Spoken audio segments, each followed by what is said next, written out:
Technology ecosystem is always very global. Business ecosystem is always very local. Any ecosystem, you need to have a data, domain, talent, research, IP, infrastructure, access to money, and access to market. Calgary has the potential to become startup capital of North America. You cannot just expect help, you have to give back. Calgary is home now. I always tell founders that you have only three things which are very limited: time, money, and equity.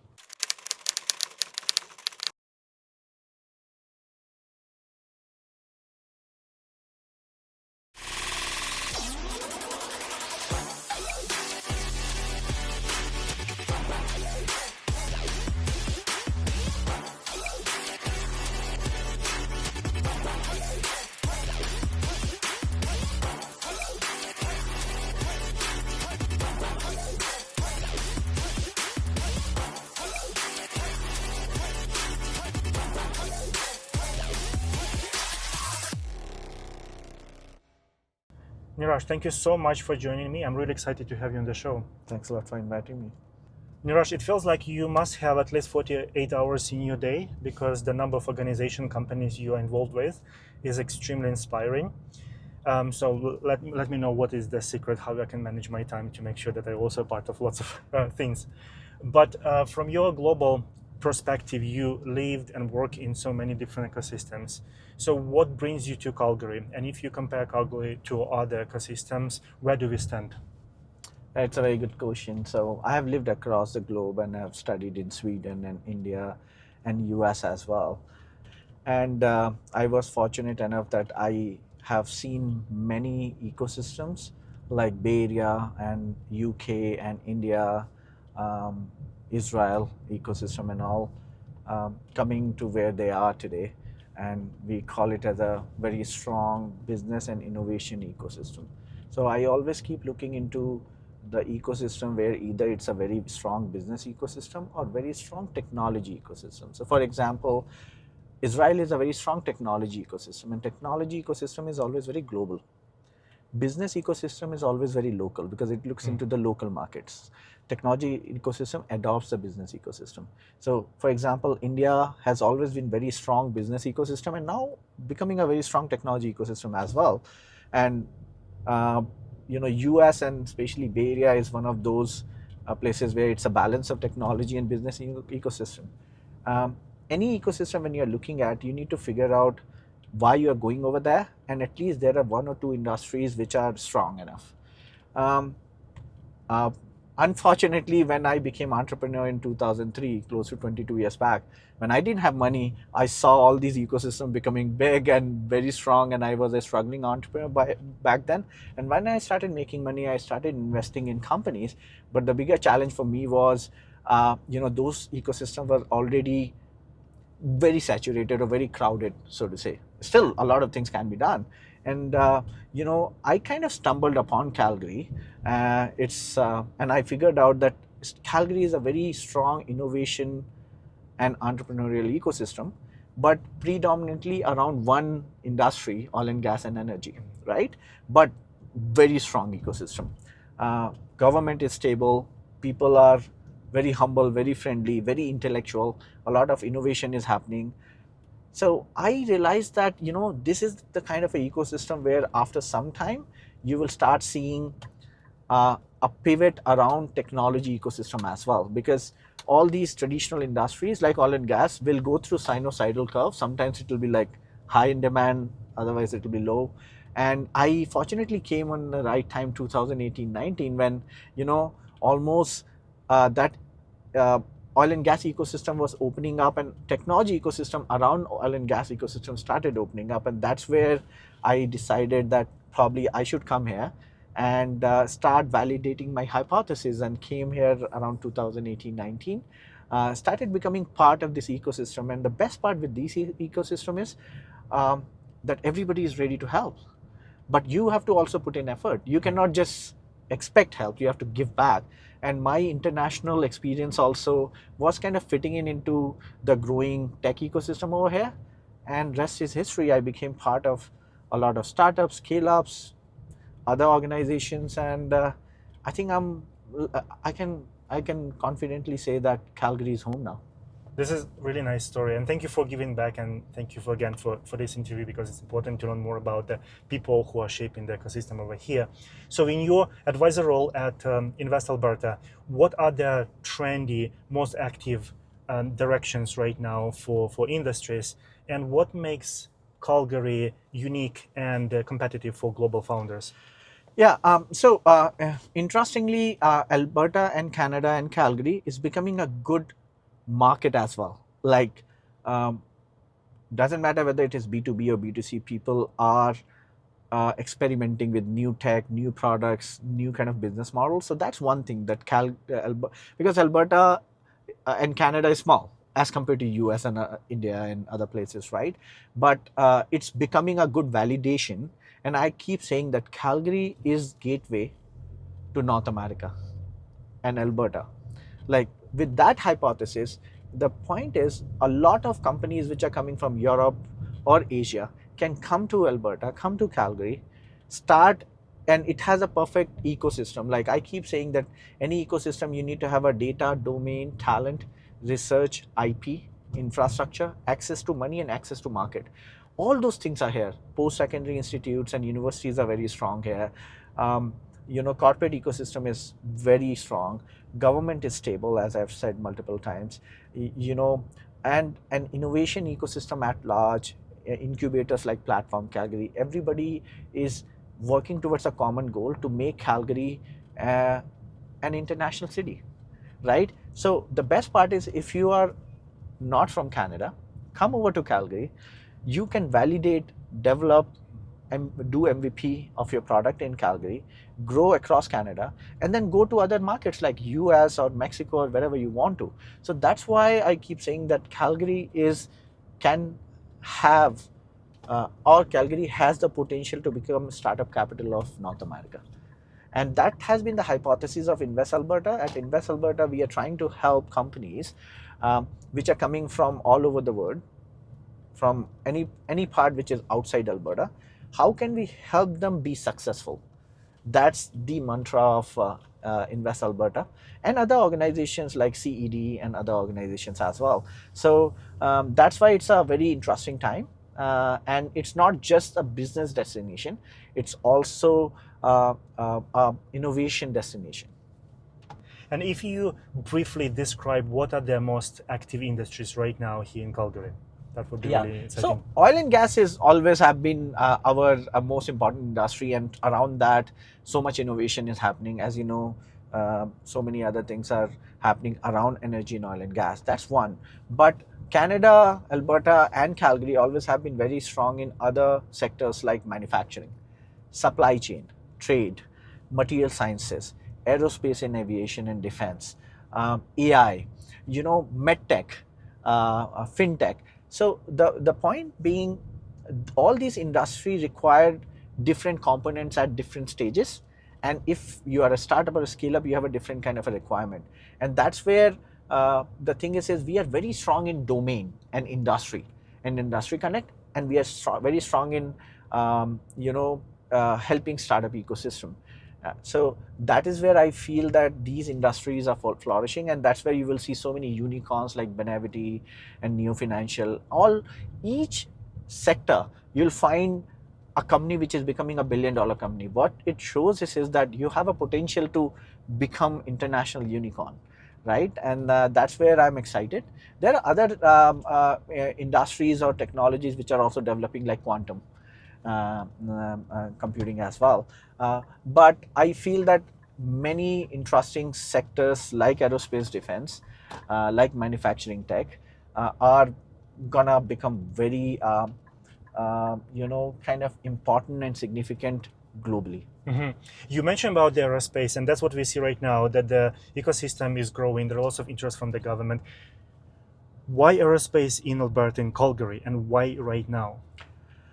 We have always been very strong from the aerospace and also a defense standpoint. Like um, aerospace and defense is not just one specific vertical. It has so many factors. Like one is aerospace commercial side of it, another is defense side of it, manufacturing, maintenance and repair, AI. Calgary's airport is probably one of the busiest airports among all the other airports. Um, uh, and then we have organizations like WestJet and De Havilland, which found Calgary so important that they have set up their base and hub over here. So the point is, many of these components of aerospace and defense require support from the government, which is happening, federal, provincial, city level. They require infrastructure, which is already there. They require a lot of research. Like, for example, one of the very important areas of aerospace is material science. And University of Calgary is one of the leading material science engineering department, right? So the point is that all important components of aerospace and defense sector are already there. And the best part is, now I think I was looking into a website where it was mentioned that we have more than 160 companies in aerospace sector alone in Calgary. It's much bigger number in Alberta. So all these companies have started finding out how can they partner with each other and the ecosystem. Look at Aerospace Innovation Hub at Innovate Calgary. Like it was launched like 1.5 years back, and now it's one of the most significant hub. A lot of international companies are looking at it, like companies from Toronto and US and Europe are talking about it. A lot of larger ecosystem, because aerospace and defense is very compliance led, very government led, and very large companies led, are ready to partner with Aerospace Innovation Hub. Calgary economic development, one of the most important sector is aerospace and defense, right? So I feel that all the ecosystems are finding it important to double down financially, infrastructure wise, this particular industry, aerospace and defense. And at the same time, companies are finding it easy to partner here and become big. And you're part of this ecosystem, aerospace ecosystem as well, because you're a founder and investor at Chapter AI. Yeah. Tell me more about the Chapter AI. What's your regular and average check size? Yeah. What companies you're looking for? And the follow-up question, I'm really curious to know, because aerospace is quite a unique industry in a way that probably it's capital intensive.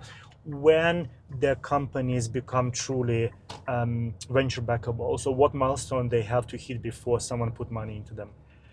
Yeah, the question number one about Chapter AI, the entire philosophy of Chapter AI was to invest in deep tech companies.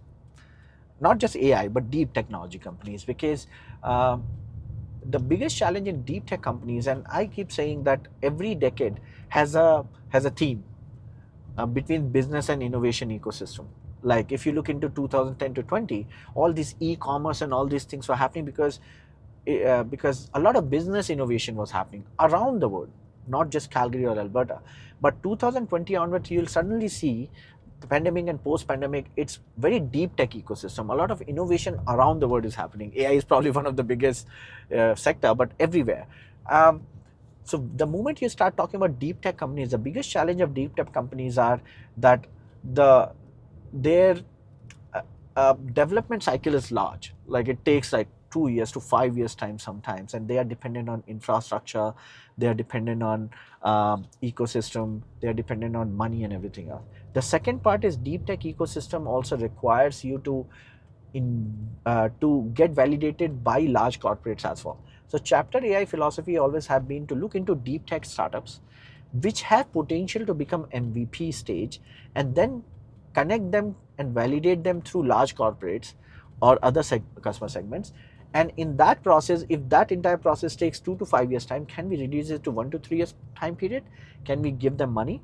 The check sizes are typically anywhere between $100,000 to $1 million, essentially. But when we invest, a lot of other companies also come together, and more importantly, many large corporate venturing programs also invest in them, because they get access to those deep technologies, and at times they can acquire them as well. So we always look for companies which are probably post seed to pre-series A, but at MVP stage. So and mostly somewhere where they are trying to develop MVP and not extremely early or pre-seed stage. So that's number one.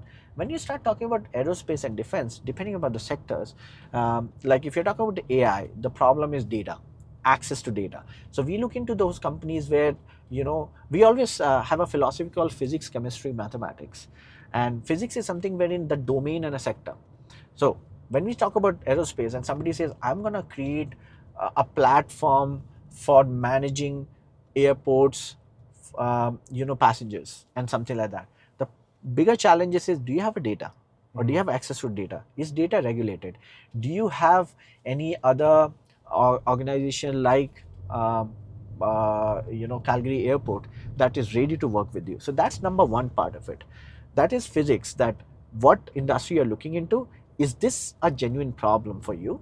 And then, do you have enough support, because deep tech requires enough support, right? Then the second part is chemistry, where we look into capabilities of the founders.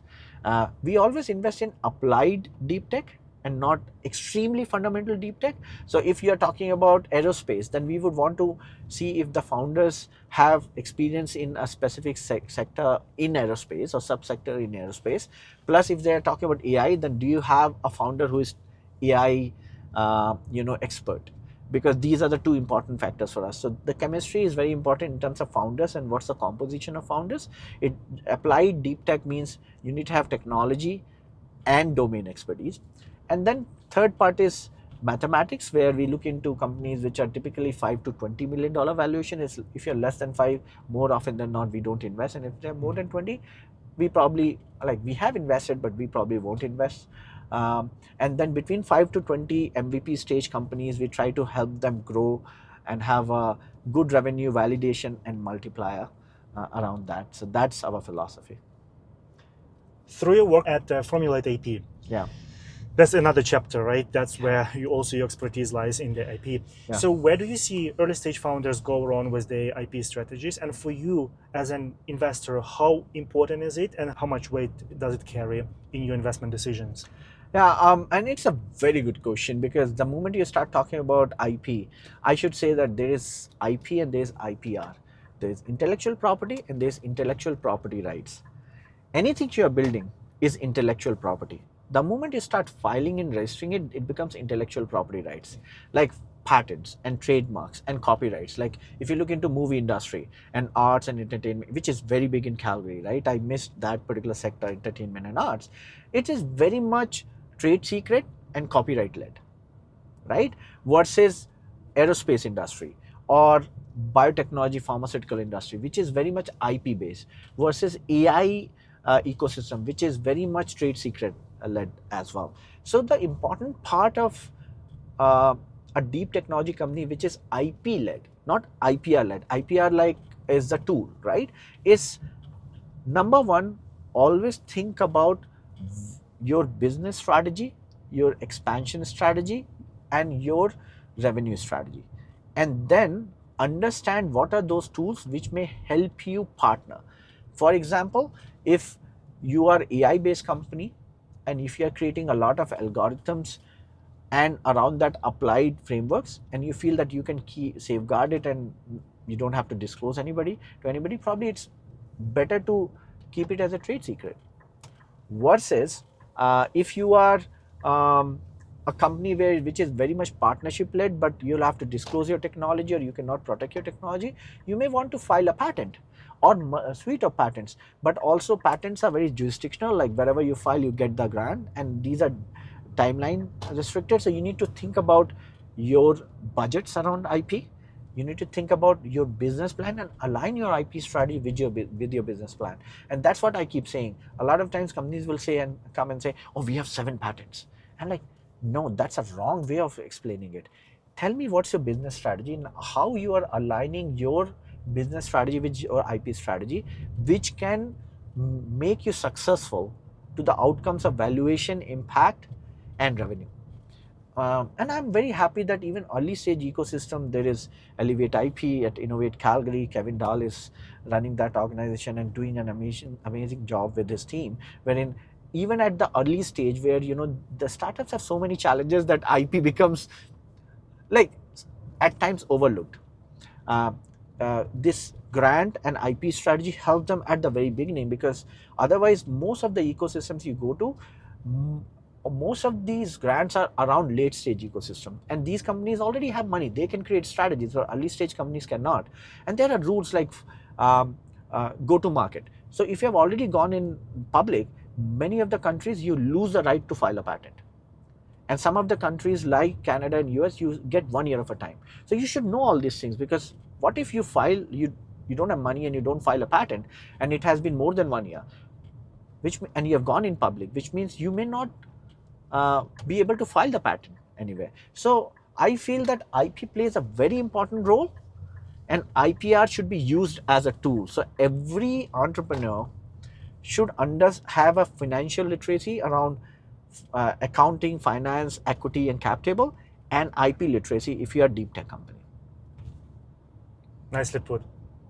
You're the mentor at CDL Rockies. Yep. You work with a number of companies, Yeah. I don't know, 20, 30, 50 probably. So what behaviors have you noticed that lead to outsized outcomes, and what red flags that make you pause immediately? Yeah, I mean, I love CDL simply because of one important theme of CDL is focus. The companies which are selected, every quarter they are asked to set 3 objectives, right? And those objectives which they can kind of achieve with the help of their mentors and the teams, right? So, and what exactly it does is it makes you focus around things. And when you talk about outsized outcomes, I always keep saying that, I love that this thing, that outsized outcomes, because you're talking about companies which are like have 10x multiplier, not just valuation but the growth and everything else. But most of the companies, when they start looking into outsized outcomes, the bigger challenge for them is they have a product and they have 5 different markets, and they're like, let me go to all five different sectors, or five, and start tapping them. And that's where they fail, with the anticipation that they can tap all the 5. Because I always tell founders that you have only 3 things which are very limited: time, money, and equity.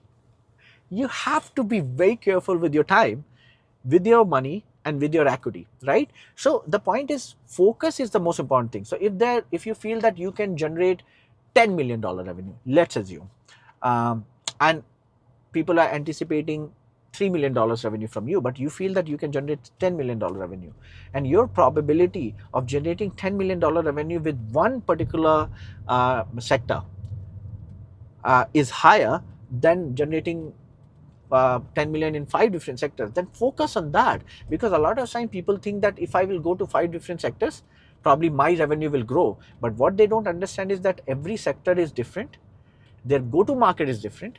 You have to be careful in terms of building relationships, building reputation around that particular sector or geography. So I am a huge fan of companies which kind of outgrow and start showing the results which even VCs are positively surprised about. But the biggest bottleneck I see in those kind of companies which have potential is lack of focus. So focus on one thing which can prove that there is a huge appetite in that particular sector or industry for your product, and then start going to other industries or other geographies as well. There's no problem. But if you are a early stage startup or even late stage startup but not a scale up, you need to focus. Used to be on the board of Calgary Chamber. That gives you access to a bigger picture, right? Not just the startup world, not just the tech companies, but just business overall. Yeah. So what does broader business community need to better support tech companies? Yeah, I love Calgary Chamber of Commerce, and I think Deborah, Melanie, and all the people at the team are doing amazing job, and the board is very competent board. Chambers and Calgary Chambers specifically is very important ecosystem partner, because it represents a lot of industries which are very traditional, and now it has started attracting a lot of tech enabled companies as well. What I see in typical Chambers members are that they have now a huge appetite to automate or digitize or become AI enabled. It doesn't matter if they are like in manufacturing or supply chain or trucking or any other areas. They are very much interested to understand how they can be tech enabled, right? And that's where I feel that Chamber is playing a very significant role in trying to, first of all, represent different industries, but also represent technology industry and bridging that gap between traditional industries and technology industries and connecting them. Because when you are in your core business, at times it is difficult for you to just bring in like a CTO and other player and they start changing everything. You may have to partner first with a lot of the companies like Emphasis. There are so many other companies which are coming in or already here in Calgary and Alberta, which essentially have started tapping different traditional industries and then started partnering with them, right? AI is a very typical example, or even aerospace as well. So I feel chamber plays a very important role, and I feel there is so much that can be done uh, by chambers for the members, and they have already started doing it. My message to chambers members are, make use of chambers opportunity. Just don't just become a member, engage their events, go over there, network with those people, because that's where you will be able to understand what's the next big thing happening and how can you be updated about latest trends, technology, compliances, and so on and so forth. Neeraj, thank you so much. Great insight. It's a lot to digest, and I'm really excited to see your work continues to shape Calgary innovation and startup ecosystem. Thank you, and thanks a lot for starting this initiative. It's very interesting. I thoroughly enjoyed it, and I hope there are a lot of viewers and subscribers who are going through your podcast.